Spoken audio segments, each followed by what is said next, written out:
Muy buenas, les habla Juan Carlos Tejero Medina. En otro episodio de Legal y Fácil. Hoy hablaremos de los hechos y actos jurídicos a partir de su clasificación. Situaciones jurídicas, actos jurídicos. Bueno, primero, como de costumbre, hay que darle las gracias al dueño del material del que estamos hablando, Politécnico Gran Colombiano, quienes son los que hicieron todos los resúmenes, hicieron las conclusiones y definieron los conceptos de los cuales soy alumno y a la vez comparto con ustedes, pero con el ánimo de propender por la educación, más no como un acto en búsqueda de lo económico. Comparto con ustedes que el Politécnico Gran Colombiano igualmente tiene carreras virtuales. Deberían insistir ustedes en entrar y formalizar sus matrículas. Miren, el derecho es necesario. Ya no hay manera de obviarlo. Igual que la educación financiera, la necesitamos todos los días. Información técnica, Facultad de Sociedad, Cultura y Creatividad. Módulo Acto Jurídico, autor Juan Felipe Sánchez Gutiérrez. Este material, el material de texto, el material del que hablo, al que me refiero y del que sacamos esta charla, pertenece al Politécnico Gran Colombiano.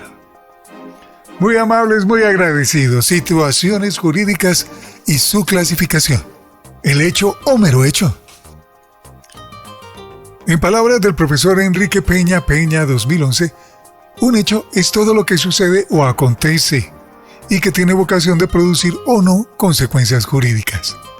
Dicha distinción es ciertamente relevante en la medida que, en definitiva, hay hechos que son poco interesantes al derecho porque no modifican ninguna condición jurídica preexistente. Tal es el caso de moverse, limpiar un automóvil, cortar los arbustos del jardín, etc.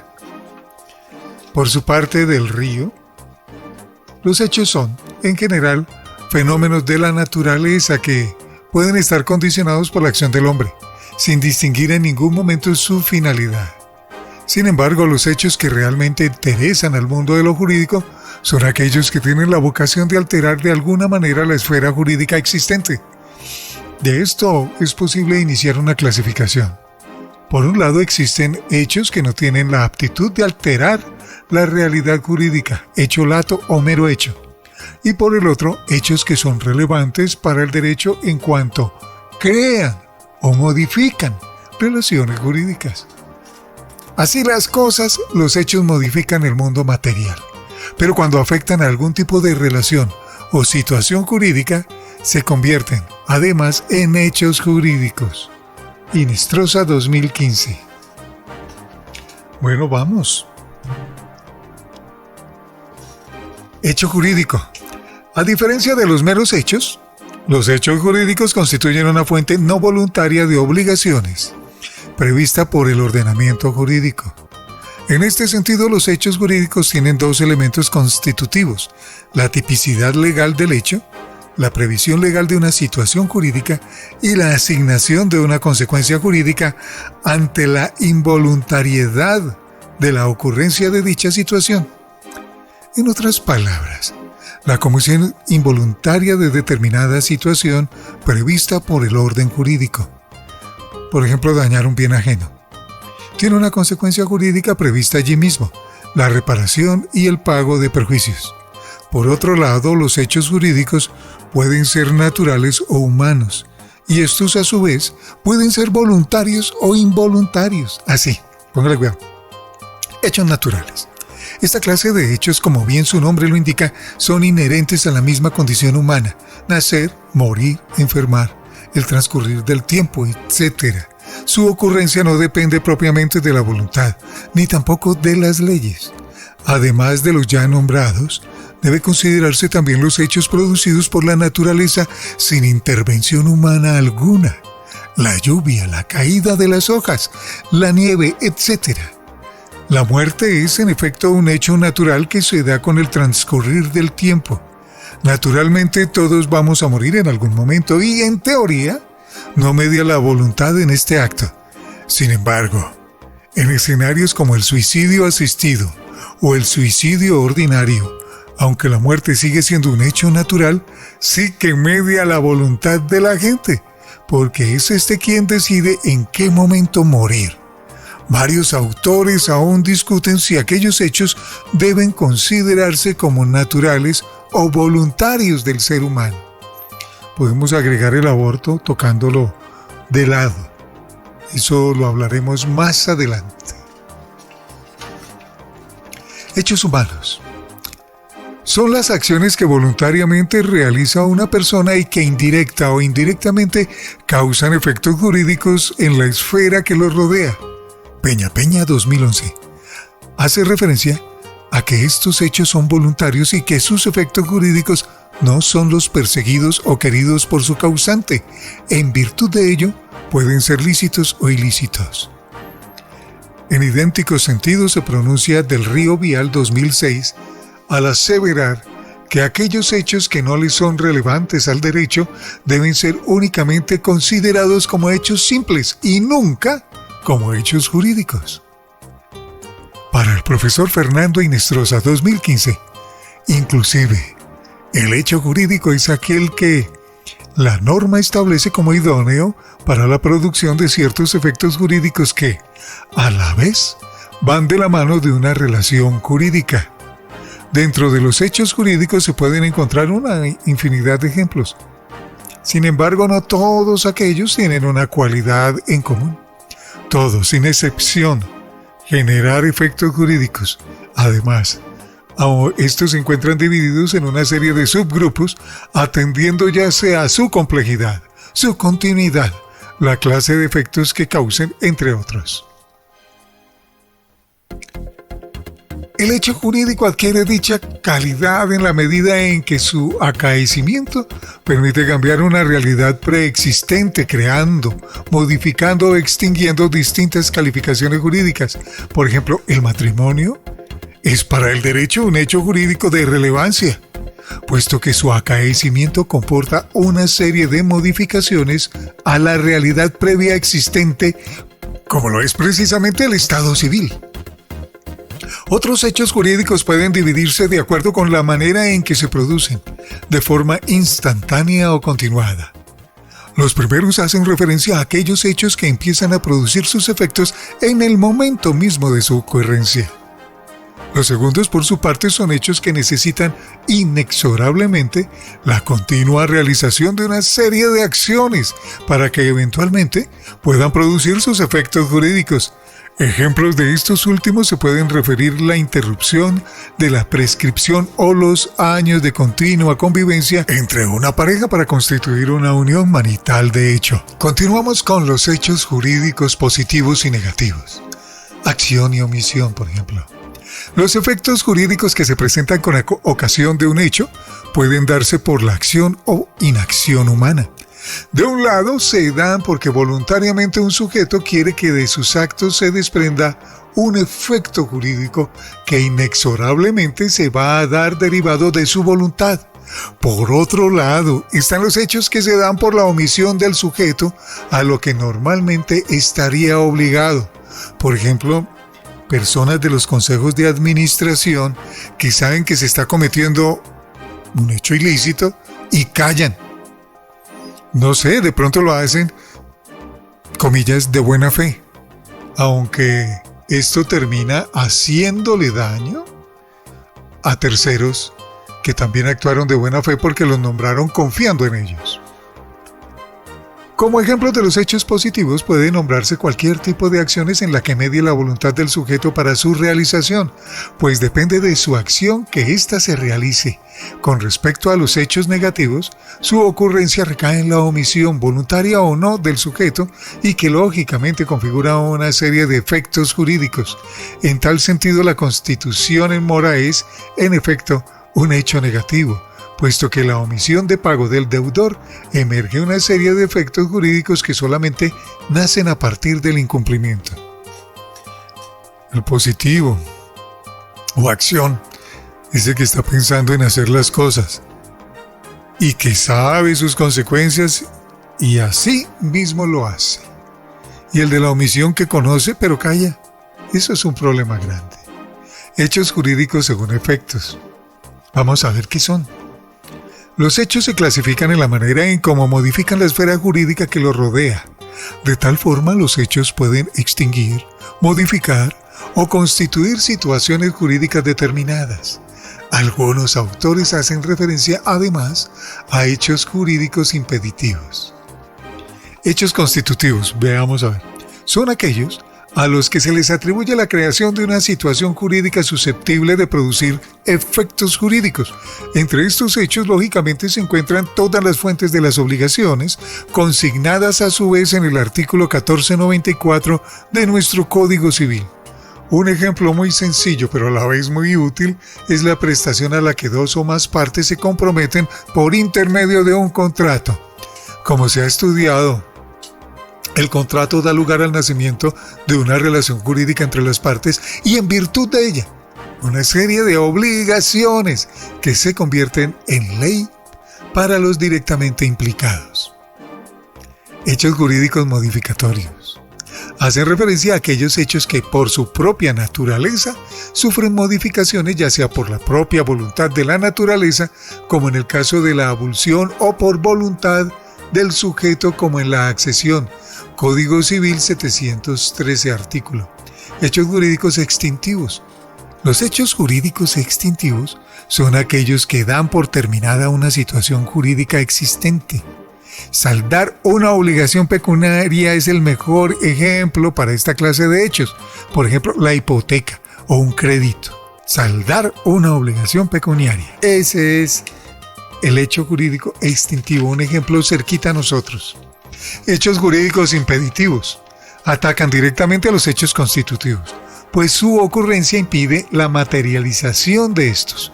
Por ejemplo, que la persona que va a celebrar un contrato esté imposibilitada para hacerlo, que exista algún tipo de nulidad o que simplemente lo que se contrata no sea posible por ley.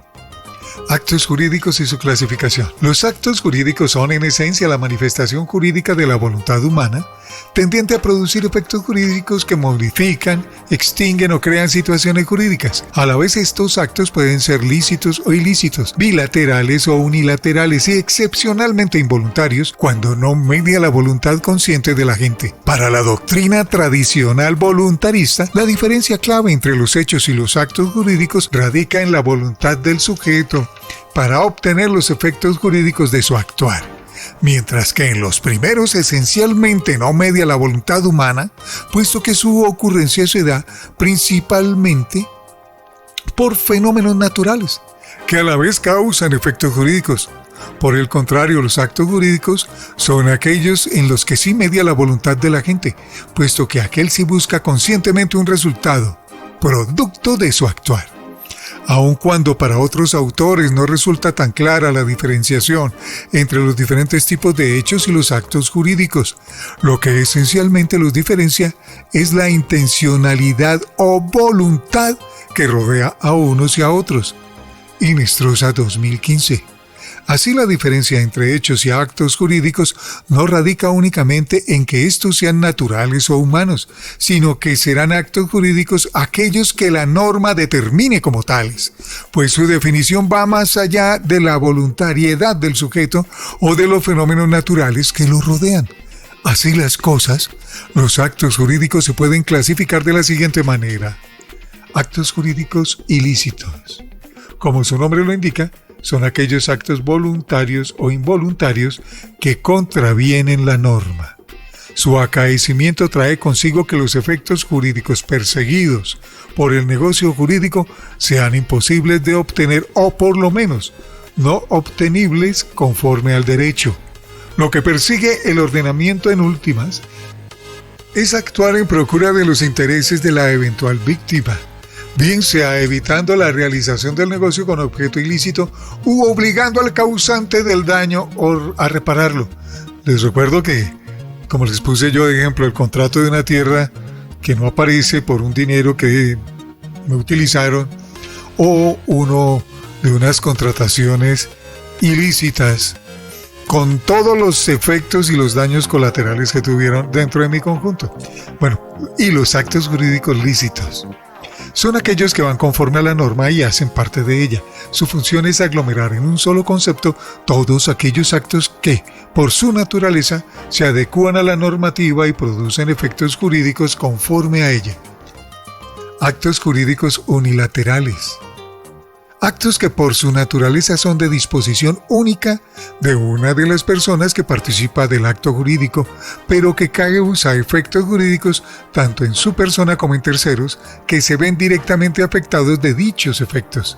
Tal es el caso de los testamentos, en donde una persona, anticipándose al hecho natural de su muerte, decide poner a disposición de sus eventuales herederos los bienes que hasta ese momento tenga en su haber, causándose y causándoles a los diferentes afectados una serie de modificaciones, especialmente a su patrimonio, que directamente llevan a un cambio en los efectos jurídicos preexistentes a la ocurrencia del caso. Ese es el mejor ejemplo, es el de los testamentos, la herencia. Actos jurídicos bilaterales. Estos son en esencia la parte fundamental del negocio jurídico. Los actos bilaterales son los que comportan lo que coloquialmente se conoce como contratos, pues aquellos sintetizan la voluntad de una o más partes en un documento que tendrá vocación de ser ley para las partes. En esa medida producirá efectos jurídicos para todos los que en él participen mediante el consentimiento. Consentimiento. Más adelante vamos a encontrar la definición en derecho de consentimiento. No es consentimiento. Es consentimiento. Actos jurídicos involuntarios. Son todos aquellos actos que, si bien están encaminados a producir un efecto jurídico determinado, no poseen vocación de prosperidad, puesto que no se reúnen las cualidades necesarias para obligarse.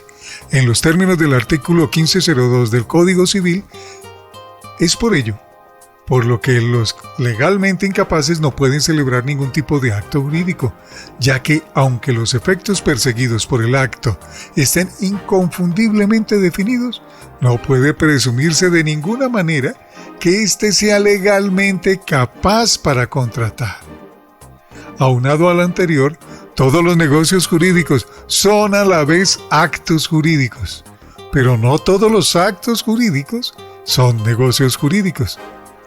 El concepto de negocio jurídico lo esboza el profesor Inestrosa citando a Enexerus y definiéndolo como un supuesto de hecho que contiene una o varias declaraciones de voluntad y que el ordenamiento jurídico reconoce como base para producir el efecto jurídico calificado de negocio jurídico. Nos vamos enredando, pero cójanle práctica y verán, 1, 2 veces, 3 veces escuchan y van a tener una definición. Calificar correctamente un negocio o acto jurídico implica poder comprender de mejor manera la esencia y naturaleza de aquel, permitiendo tanto a los participantes como a los terceros discernir y entender las implicaciones particulares que tiene determinado negocio. Inclusive aun cuando la norma o cuerpo parecido haya podido definirlo, las reglas de interpretación de las cuales hablaremos pueden dar luces de las intenciones jurídicas de los directamente involucrados. Por ejemplo, hay que exigir en caso de esos negocios que hacen las administraciones con las empresas de seguridad que nos los cuenten a todos. Los consejeros no son libres de hacer lo que les venga en gana ni libre albedrío, porque se meten en problemas y luego también nosotros pagaremos las consecuencias. En sentido estricto, el negocio jurídico, ahí hay una manifestación bilateral o multilateral de la autonomía de la voluntad, no así en los actos jurídicos. En el primero, las acciones que se tomen alrededor de aquel persiguen una finalidad establecida encaminada a producir determinados efectos jurídicos. En los segundos, se refieren esencialmente a la conducta humana, que también produce efectos jurídicos, pero como supuestos de hecho que la ley ha determinado como tal. Supuestos de hecho. De igual forma, se insiste que lo que diferencia los actos de los negocios jurídicos es la intencionalidad de la parte o las partes. La intencionalidad de la parte o las partes a la hora de querer producir determinados efectos jurídicos, pues son los particulares quienes, amparados en la consecución de sus intereses y de la autonomía de la voluntad, definen cómo y de qué manera van a llegar a obtener dichos intereses o efectos jurídicos. En el mismo sentido y complementando lo anterior, el artículo 1502 establece quiénes son las personas llamadas para poder obligarse y bajo qué condiciones pueden hacerlos. Los actos jurídicos voluntarios. A. Los legalmente capaces. En este punto es importante señalar que los legalmente incapaces no pueden obligarse por sí mismos, puesto que la ley ha dispuesto que no reúnen las calidades necesarias para ser conscientes de manera apropiada de los actos que están llevando a cabo. De ahí que también se hable de actos jurídicos involuntarios. B. Los que consienten en el acto sin que adolezca de vicios. C. Que el objeto obedezca a una causa lícita. D. Que el objeto obedezca a un objeto lícito. En conclusión, las situaciones jurídicas se pueden clasificar en hechos y actos jurídicos. Los hechos jurídicos son relevantes para el derecho en tanto tienen vocación de alterar realidades jurídicas y generar obligaciones en atención a su tipificación en la ley y sus consecuencias jurídicas. Los actos jurídicos, por otro lado, obedecen a aquellas situaciones que modifican realidades jurídicas en virtud de la voluntad de uno o más agentes. En términos prácticos, los actos jurídicos son toda aquella exteriorización de las intenciones del ser humano y a su vez los negocios jurídicos implican el entrelazamiento de dichas intenciones entre dos o más personas con el fin último del cumplimiento o satisfacción de un objeto negocial o contractual que genera, por regla general, efectos y obligaciones mutuas. Es posible afirmar la existencia de dos sistemas de interpretación contractual, un sistema objetivo y otro subjetivo. El sistema subjetivo centra todos y cada uno de sus esfuerzos en escudriñar la verdadera intención de las partes, tratándose entonces de un método estrechamente relacionado con la psicología.